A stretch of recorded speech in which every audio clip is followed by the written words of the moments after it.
It's Messi!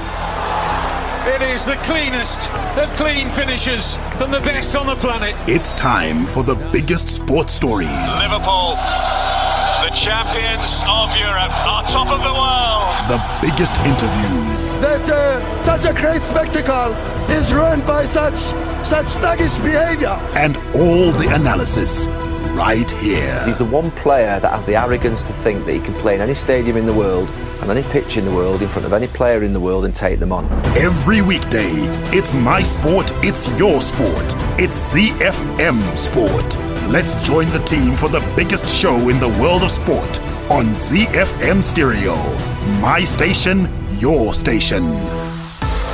What was that Flo Rida said? He said, "Hello, Friday." And we say exactly the same thing. It's a Friday evening. This is ZiFM Sport on a Fire Friday. Today is going to be a good one. Most of it is good news. And delivering that good news are Chris Gray, Sean Tafirenyika, our producer, Mike Madoda, Alois Bunjira. My name is Barry Manandi. What can you look forward to? Well, on the home front, Australia could return to international action in August with a 3-match one-day international series against Zimbabwe penciled into the schedule in the northern parts of that country. That, of course, is cricket news. In international sports news, Novak Djokovic has provided a lineup of the players who will be competing in his recently announced Adria Tour, which begins next month and is played across 4 Balkan nations. In Around the World in 60, we begin in England, where the British Grand Prix is expected to be confirmed for back-to-back races in August as part of the Formula One calendar next week.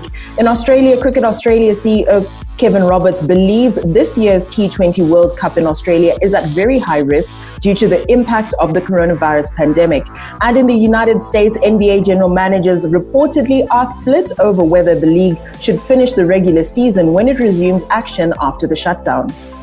We'll get into our play of the day as we get the party started right here on ZiFM Sport and then kick off the beautiful game where football fans have finally got the news that we've all been waiting for, as yesterday the Premier League announced it will be making its return on the 17th of June. We also have news out of the Bundesliga where RB Leipzig boss Julian Nagelsmann bemoaned a packed schedule after Leipzig stumbled against Hertha. In La Liga, they've announced that they are set to resume on the 11th of June with the Seville derby, with the games set to be played every day until the 19th of July. And then we'll wrap it up with news out of Italy's Serie A, which will resume on the 20th of June after the Italian government gave its approval yesterday. The Warriors, the Chevrons, the Cheetahs, the Mighty Warriors, and the Sables. From the pool to the track to the field, we are Team Zimbabwe.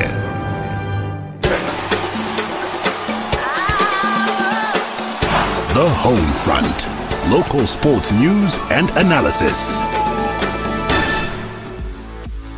Our local sports news roundup starts with cricket news, where Australia could return to international action in August with a 3-match one-day international series against Zimbabwe penciled into the schedule in the northern parts of that country. The series, which, like all Australia's fixtures for the 2020-21 season, which have been announced, is subject to change dependent on the COVID-19 situation, and is also set to see them play their first international in the northern Queensland city of Townsville.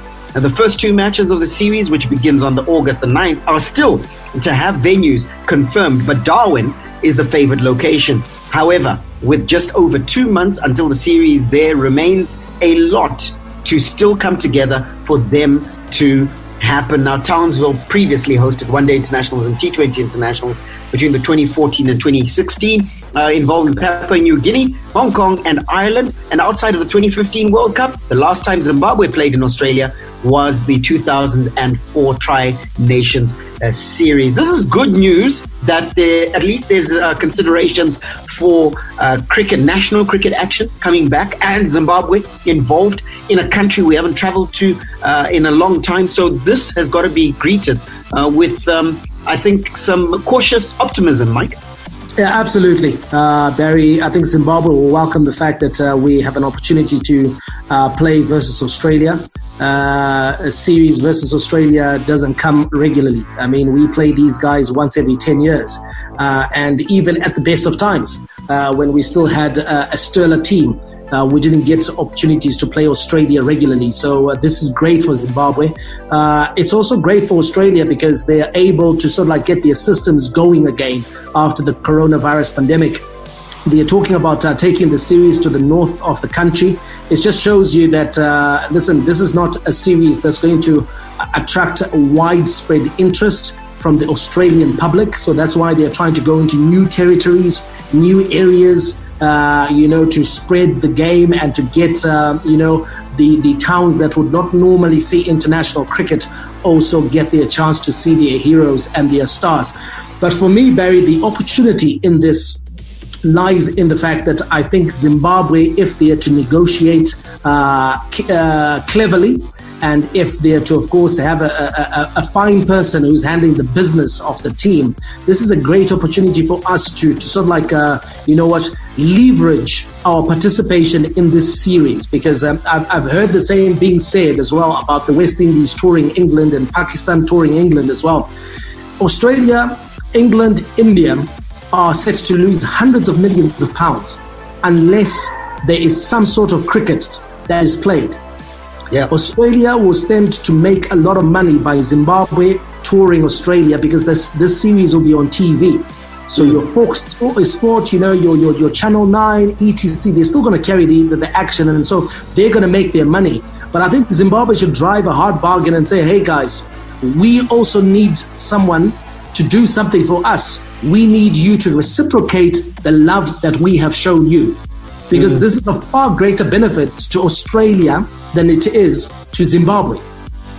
And that benefit would be, that reciprocity would start obviously by negotiating rather aggressively to ensure that part of that TV pie comes through to Zimbabwe cricket, yes, wouldn't it, Chris? And then obviously looking forward in terms of when we get to the end of the year, where we expect that we will be in the latter stages of development of a vaccine of COVID. So we should be in a place to at least plan or have a future tours program start to put together post-COVID. We then have the reciprocity that possibly Australia could actually come to Zimbabwe. But first and foremost, negotiate aggressively to get some money out of this tour, surely. Absolutely. And I think you need someone who's got great negotiating skills, someone who's astute business-wise.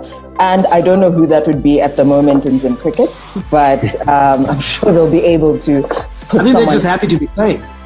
That's the thing. That's what I was going to say next is, look, I think in as much as we're not the best anymore, we don't play as great as we used to. I think there's a bit of benefit in actually saying, you know what, if we're showing up for this, we'd also like this. But we take it as, okay, you know what, they've given us this, we're just going to take it as it is, and we're just here to play and enjoy and get what we can out of it.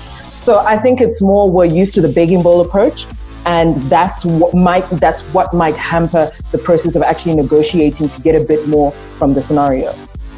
Are we guilty of just playing second fiddle when in actual fact we are in a fairly strengthened position by virtue of being one of the 10 test playing nations and can actually negotiate aggressively, get bang for our buck, and yet because of the way that we played or have played, the form that we've had, where we haven't been as competitive as we could be, sliding down the rankings of the one-day international rankings, sliding the rankings T20, perhaps we've been guilty of standing idly by and not realizing that there is actually a commercial or still commercial value in the name of Zimbabwe cricket, Mike. Yeah, absolutely, Barry. And I think we sometimes haven't played our politics right at the International Cricket Council, because you've got the one power that is India, who of course want to control world cricket. But then you've got the alliance between Cricket Australia, the ECB, that's the England and Wales Cricket Board of Control for cricket. Then you've also got New Zealand as well. And you find out that Australia and England and New Zealand, usually their interests align. And they are sort of like the counterweight to India. But Zimbabwe, we are in a position where as a pawn sometimes, you can be the make-weight vote to either side. But Zimbabwe has sold itself exclusively to Indian interests. The BCCI, and therefore, we align ourselves with the Board of Control for Cricket in India all the time. Instead of saying, guys, listen, we'll take this step by step, project by project, vote by vote, because we can get more if we align ourselves with a party that pushes our interests more. That's what we should be doing in Zimbabwe. Yeah, and Alois, I want you to come in here because we saw a similar scenario, or at least it being executed effectively when it came to football, strangely. And for a name who didn't come from football to be the one to do that in Philip Chiangwa. When Chiangwa went into ZIFA, he realized that his vote had power, that Zimbabwe, within the COSAFA region, first and foremost, that confederation, within CAF, and then ultimately within FIFA, Zimbabwe actually had power. And he managed to, as Mike is saying, leverage the power of the Zimbabwean name and actually make strides. That's possibly where we're missing it in Zimbabwe cricket, isn't it? Yeah, I do agree 100%, Mary. You know, sometimes we look at ourselves and we think we are small, but we don't know the weight that we have got. You know, like Mark said, both sides, they need us. You know, the superpowers, they both need us. So we actually need to stand up and actually say, you know what, sometimes to show confidence and to show that you don't have an inferiority complex, it actually helps you get respect. Like just standing up there and say, you know what, I am here, I'm part of you, I'm in the top 20, so I'm one of you guys. You know, just to stand boldly and walk with the bounds. You know, I think that's what we actually need. What you're saying, Chiangwa did. You actually showed them that, you know what, we are from Zimbabwe, you know, we can get crash with for the vote. You know, we are as important as everybody else. Put on your suit and mix and mingle with, you know, that way you can actually show yourself that we have got. I think this is what we don't have in Zimbabwe cricket. You know, and that one, we lose some respect. So we are small boys. You know, we need to just stand up and agree that, you know what, we are one of the powers of cricket. Top 20, we are in there, and we have got a vote, and we are as important as anybody else.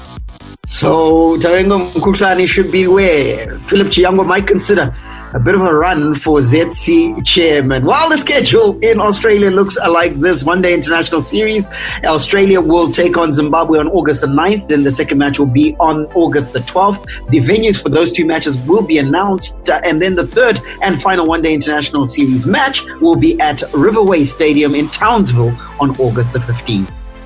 Some good news for the women's game. Zimbabwe Cricket hopes to take the women's game to the next level after naming former national team players in their inaugural selection panel for the Lady Chevrons. Former Zimbabwe skipper Julia Chibaba is the convener of the selection committee, which also features renowned batter Thando Mlilo and all-rounder Emily Njinjika. Since the team was established, the national team coach was solely responsible for selecting the squad. Let's see if this makes a dent for the women's side. Hi, my name is Sean Williams, Zimbabwe cricket captain. You're listening to ZiFM Sport. Z. Local sports news for you, starting with golf, where the Zimbabwe Golf Association, the ZGA, says everything is on course for the resumption of the sport as they await government approval of the COVID-19 safety measures they have put in place. The ZGA says golfers are eager to return to the course after the sport was classified as one of the low-risk codes that can resume under strict COVID-19 safety measures. Zimbabwe Golf Association President Mofaro Chivonimoni says they have been working towards a possible resumption of the game and have already submitted standing guidelines to the Sports and Recreation Commission, the SRC, for approval. In basketball news, Bulawayo has been selected to host the 4th edition of the Southern Africa 3x3 basketball tournament, which is scheduled for December. Zimbabwe won the under-18 competition dubbed 3 Lions 3x3 Southern Cup, held in Botswana last year. Basketball Union of Zimbabwe President Joe Mujuru said they've started preparations for the tournament, which they are hopeful will leave a lasting legacy in Bulawayo. 7 other Southern African countries, Zambia, Botswana, Eswatini, Lesotho, Malawi, Namibia, and South Africa, have been invited to participate in the regional event. We also have some football news for you, where Warriors star defender Tendai Darikwa says he's happy to be finally back in full training with his English Championship side Nottingham Forest 9 months after suffering a knee injury.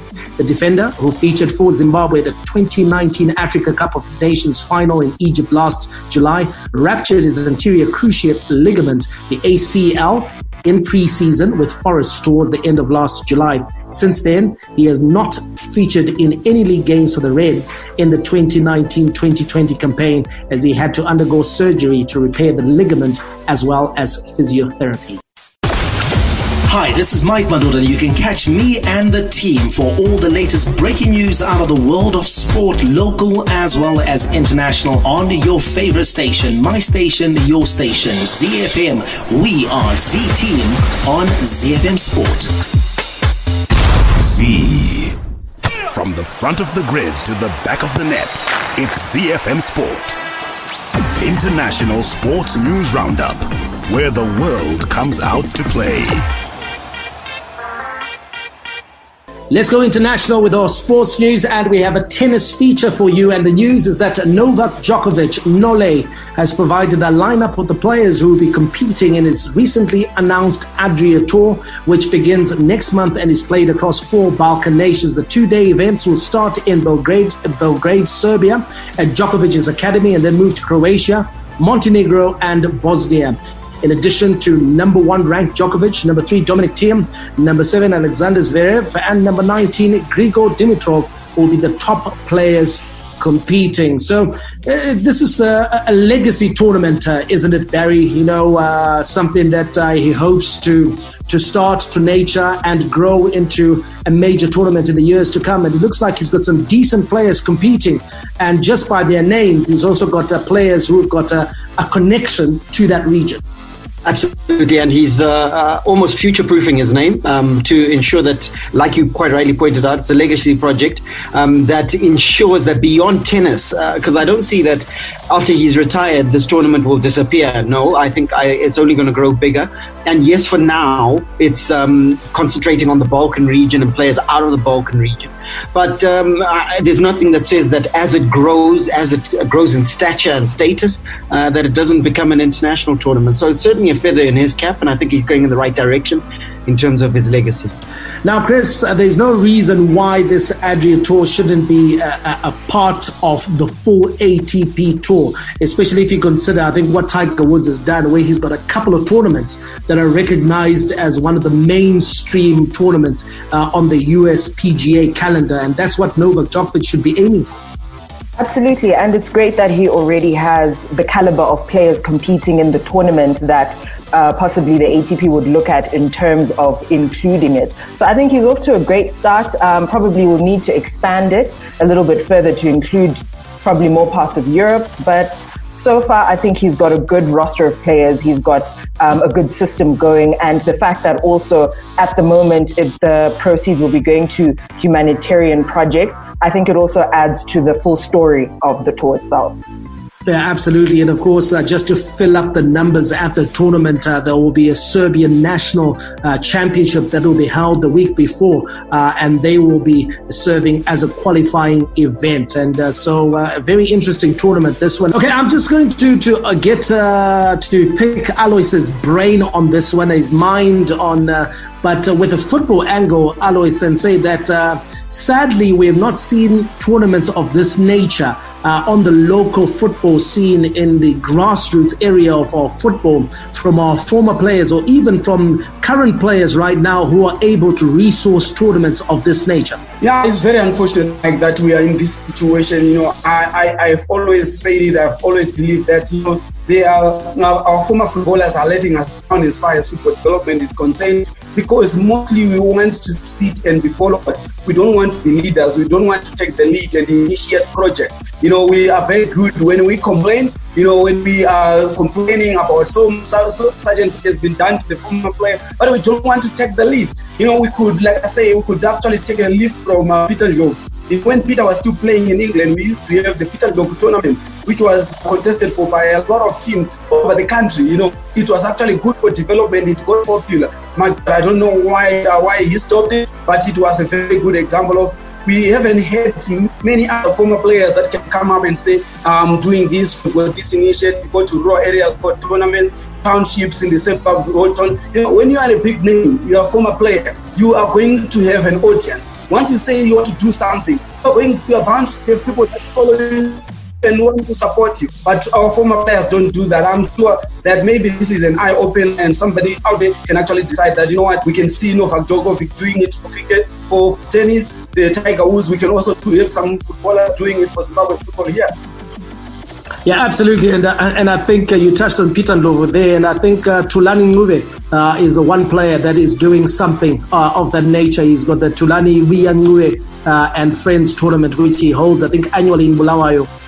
And it's actually, I think, grown over the last few years to include even the women's game as well.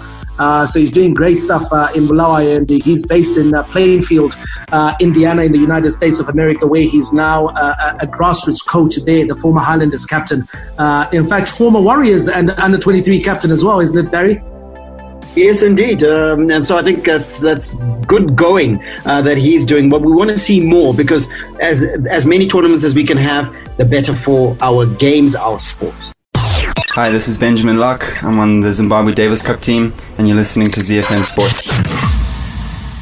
Around the World in 60 Seconds. International sports news. Around the World in 60 is proudly brought to you by DSTV. We take off in England, where the British Grand Prix is expected to be confirmed for August as part of the Formula One calendar next week. Formula One is to shortly announce the opening 8 European meetings of the season, of which the Silverstone will host 2 back-to-back races behind closed doors, set for the 2nd and the 9th of August. It's understood that the calendar is ready to be confirmed, subject to the government providing clarity on travel restrictions for the teams. The season is due to begin with 2 back-to-back races in Austria, the first on the 5th of July. Silverstone was to follow with 2 meetings, but the 14-day quarantine to entry into the UK forced Formula One to reschedule their plans. We head over to Australia, where Cricket Australia CEO Kevin Roberts believes this year's T20 World Cup in Australia is at very high risk due to the impact of the coronavirus pandemic. The short-form World Cup is scheduled to take place between the 18th of October and the 1st of November, and the ICC has deferred a decision on if it will run as planned until the 10th of June. Cricket Australia has asked the ICC to postpone the event until 2021, with the request made in writing by CA Chairman Earl Eddings. We touch down in the US, where NBA general managers reportedly are split over whether the league should finish the regular season when it resumes to action after the shutdown caused by the coronavirus pandemic, or if the playoffs should commence immediately. The league sent out a survey to all 30 general managers last week, and the commissioner, Adam Silver, revealed the results. The NBA announced last week that it was in negotiations with Disney to restart the season this summer at Disney's ESPN Wide World of Sports complex near Orlando, Florida. Tonight, some great stuff. Look out for Sadio Mane, made in Senegal. It's a look at Sadio Mane's journey from the streets of Senegal to becoming one of the Premier League's best attackers. Don't miss it. Hi, I'm Vario's coach Zdravko Logarušić, and you are listening to ZiFM Sport. Sports with a difference. Z. The big leagues, the big teams, the big players. The beautiful game on ZiFM Sport. All the rivalry. Here is Harry Kane for Tottenham. Oh, what a goal! A classic derby goal from Harry Kane. Catch him if you can. All the stars. Oh, back here's Liverpool 2 in front. Talk about impudence. Talk about improvisation. Talk about Sadio Mane. And all the game-changing moments. And Raheem Sterling rattles at home. And once more, City are in front in a trice. All the updates from the Premier League on ZiFM Sport. Now, our football fans got the news they've all been waiting for yesterday as the Premier League announced it would be making its return on the 17th of June. England's top flight has been on hold since mid-March owing to the coronavirus crisis, leaving many concerned that the 2019-2020 season would be null and void as a result of health implications linked with the return. However, the club successfully returned to training and only a handful of tests returned positive, the Premier League will be resumed in just under 3 weeks, to the delight of many football fans. Alice Winjira, is that one of you? Are you one of those who are delighted with the return of the Premier League? Yeah, I am delighted. The English Premier Soccer League is the biggest league in the world, widely watched, and we enjoy it. And like Simba said the other day, that for our fantasy as well, we are back in action, out here enjoying ourselves, And I think when you say that the world, fans worldwide, probably the happiest ones are the Liverpool fans, because they know that they need 2 games to wrap up. Even if the coronavirus comes back, they'll be champions if it comes back. Currently, after 2 matches, they're expecting to win their first 2 matches after the return, and I'm sure they can do that.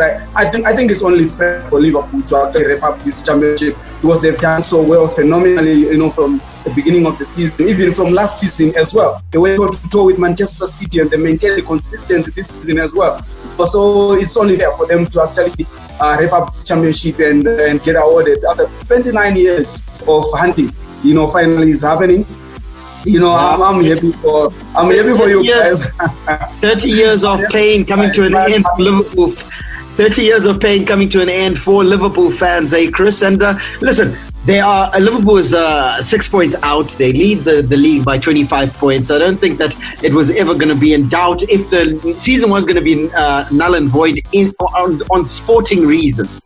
I think Liverpool was going to be awarded the championship, but this just makes it that much more clearer that the season is actually going to end, and Liverpool will have the privilege, as it were, of lifting that trophy. Absolutely. I think it's great for Liverpool, and Liverpool fans have obviously, been wanting this return to action. But I think for the rest of the league, it's more just now about that top 4.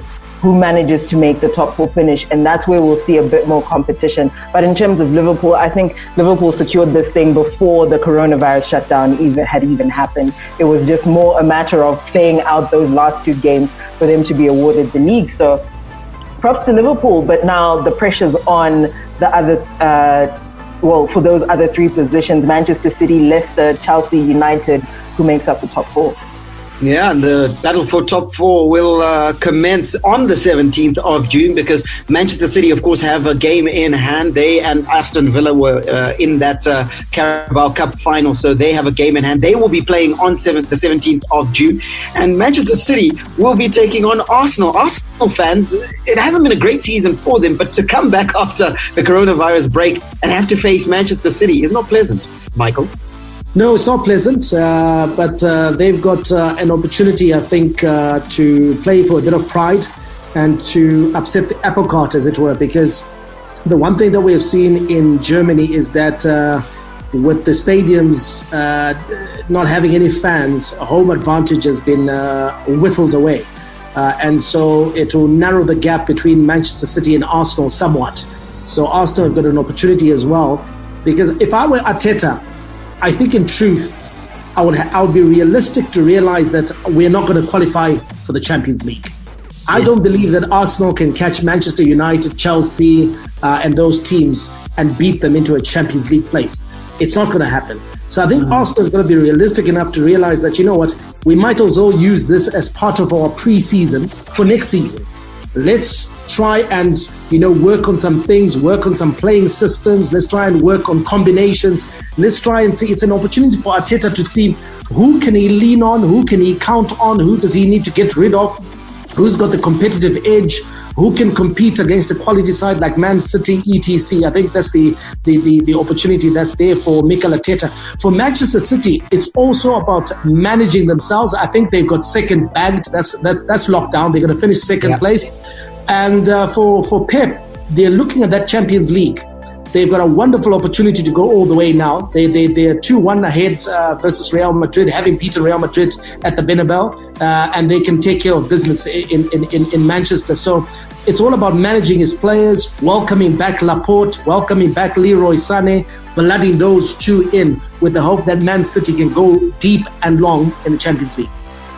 Project Restart getting the boost that it so richly deserves with a date, 17th of June. Premier League action will be back. But they've had to be flexible, Alois, because police have identified 6 fixtures of particular concern which will be staged at neutral venues when the Premier League returns. The rest will be played at their various venues as they normally do. Now, 3 games involving Liverpool will be moved to a neutral venue, including the Merseyside derby and their likely title-winning game, though there is no possibility of Jurgen Klopp and Carlo Ancelotti's sides meeting in Manchester. There's also concern about 2 Newcastle games. The games that are of concern: Manchester City versus Liverpool, Manchester City versus Newcastle, Manchester United versus Sheffield United, Newcastle versus Liverpool, and then Everton versus Liverpool, and the game which takes Liverpool to the title. Why? Because of fan trouble. Now, this flexibility is what we wanted out of Project Restart, isn't it, Alois, would you?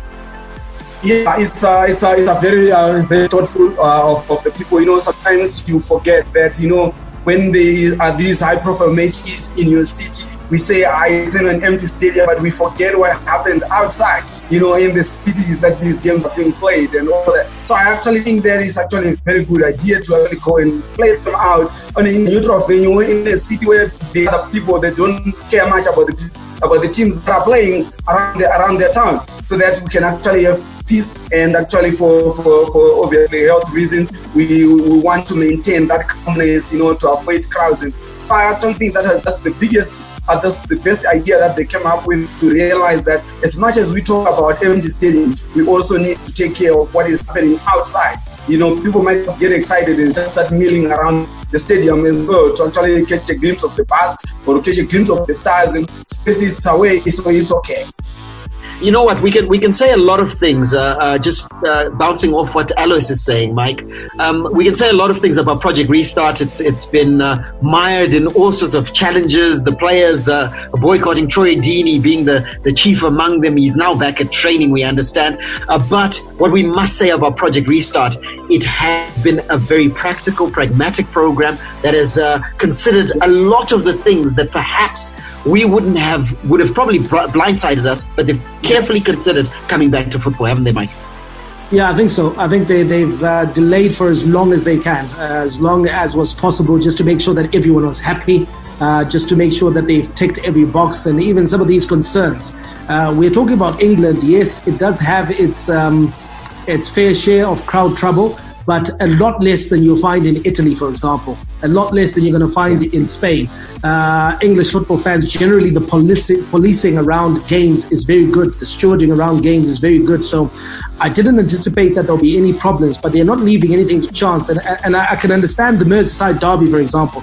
The Merseyside derby is dubbed the friendly derby. It's very different from your normal derby, because I think I attended one, Steven Gerrard's last Merseyside derby at Goodison Park, and it's different because it's competitive, but it's not hostile.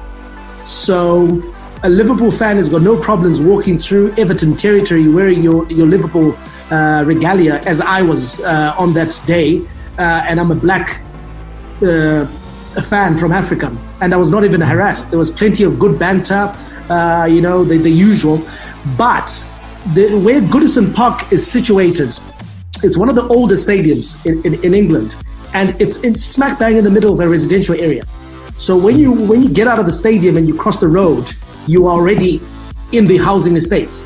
So I think that is the problem, where security and policing was going to be a problem. And that those are some of the things that they've been looking at. And so they have been trying to tick almost every box, Barry, not leaving anything to chance, because the media in England is also particularly ruthless when it comes to criticism, when it comes to then exploiting the narrative, obviously, for commercial gain. Bad news sells, as they say in PR.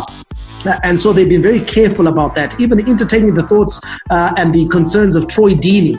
I mean, Troy Deeney, he has had the chief medical officer of the Premier League calling him week on week.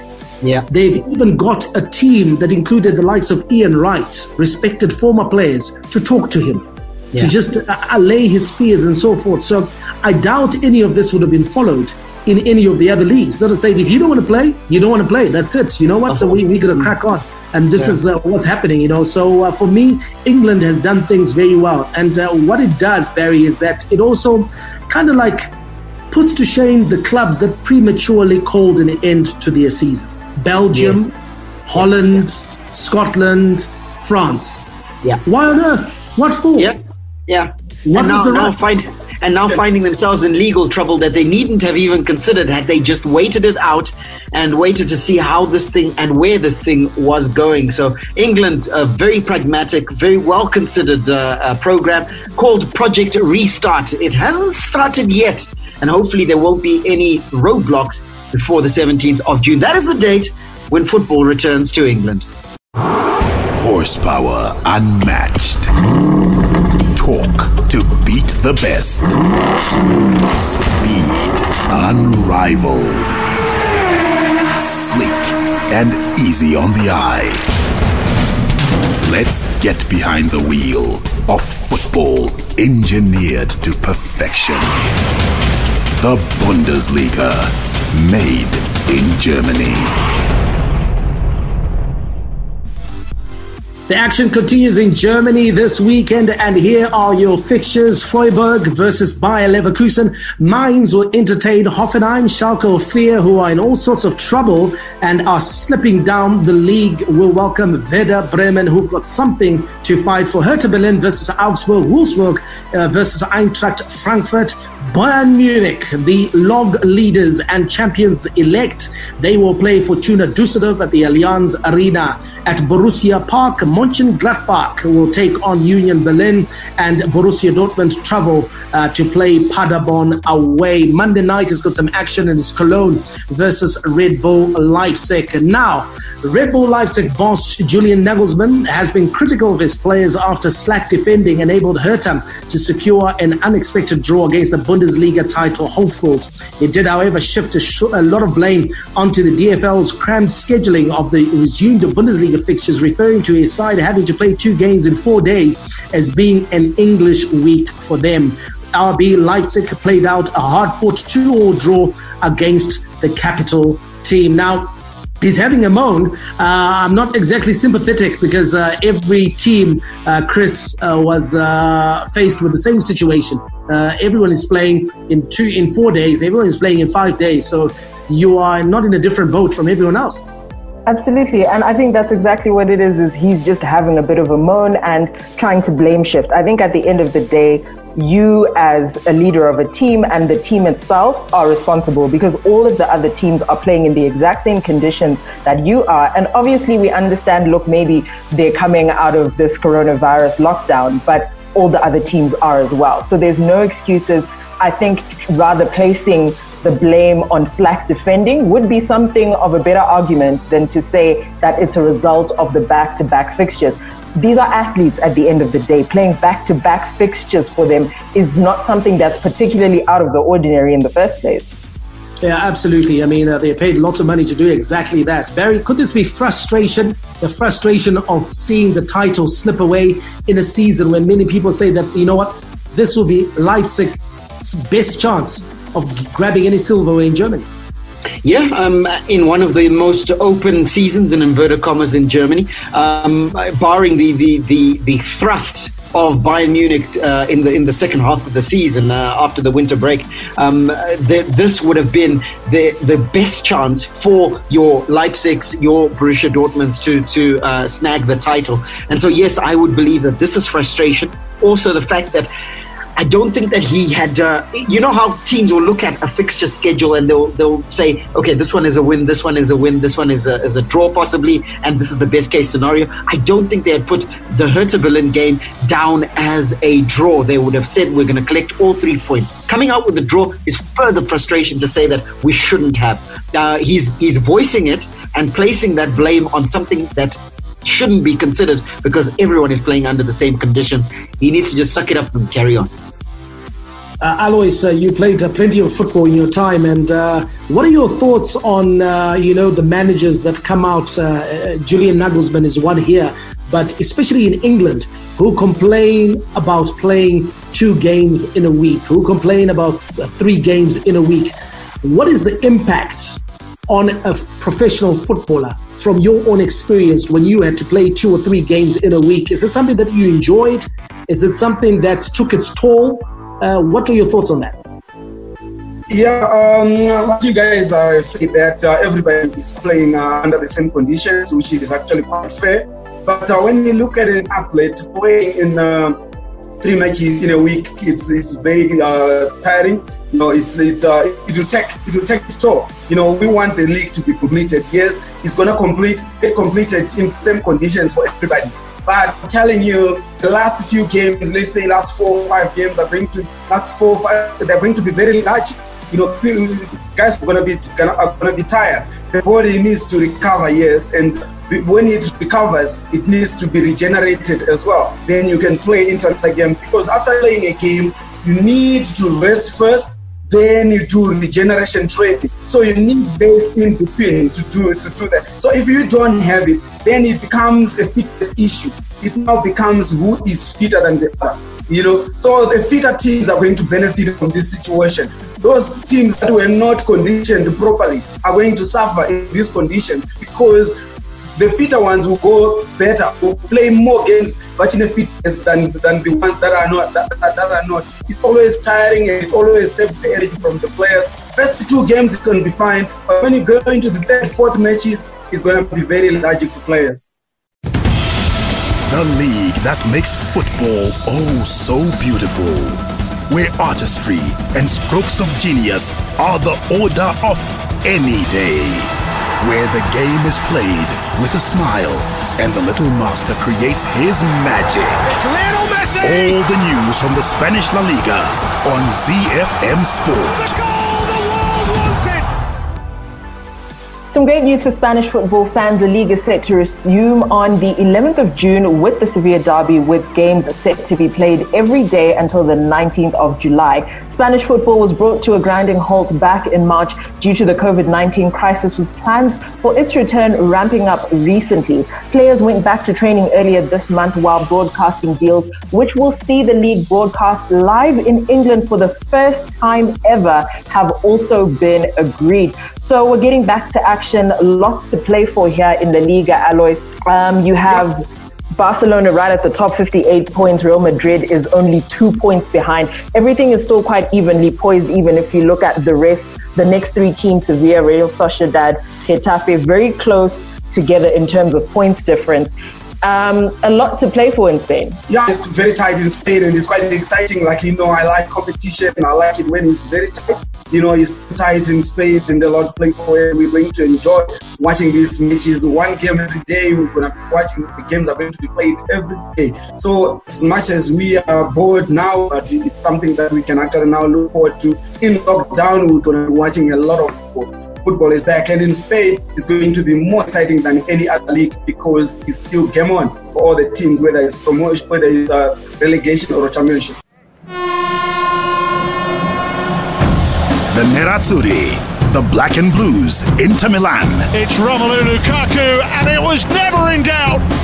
He's a beast at the best of times, but this season he has become a monster. The Giallorossi, the Yellow and Reds, AS Roma. Velotti has a go! Tremendous hits! That's what he's capable of! La Viola, the Purple Ones, Fiorentina. Franck Ribéry seals a glorious win for Fiorentina with a sumptuous goal at San Siro. The Bianconeri, the Black and Whites, Juventus. Ronaldo seals yet another 3 points for Juventus. Tough yet colourful, the best of Italian football on Z. Wrapping it up in Serie A, where Serie A will resume on the 20th of June after the Italian government gave its approval yesterday. After a short and decisive conference meeting featuring Italian Sports Minister Vincenzo Spadafora, the Liga Serie A and the Italian Football Federation presidents and representatives from the Players Association and the Association of Italian Sports Medics, a decision to resume the top flight in Italy was taken. So football coming back all over the place, and that's exactly what we want to hear. That means we'll have a lot more to talk about right here on ZiFM Sport. We'll catch you on Monday.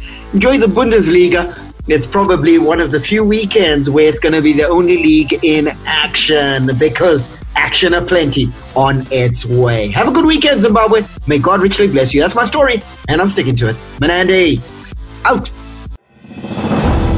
And it's Messi! It is the cleanest of clean finishes from the best on the planet. The biggest sports stories. Liverpool, the champions of Europe, are top of the world. The biggest interviews. That such a great spectacle is ruined by such thuggish behavior. And all the analysis right here. He's the one player that has the arrogance to think that he can play in any stadium in the world and any pitch in the world in front of any player in the world and take them on. Every weekday, it's my sport, it's your sport. It's ZiFM Sport on ZiFM Stereo. My station, your station.